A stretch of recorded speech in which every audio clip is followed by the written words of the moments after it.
Welcome to Tech Talk with Koenig Equipment. I'm Curtis Ship. Today we're going to talk about Subfield Analysis and Operations Center. Let's get to it.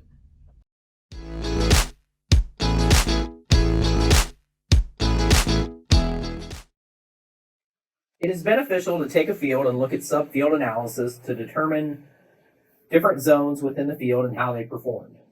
Select Map at the bottom, click on the field you would like to view.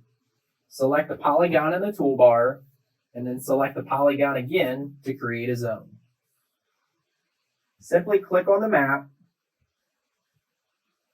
to create a zone.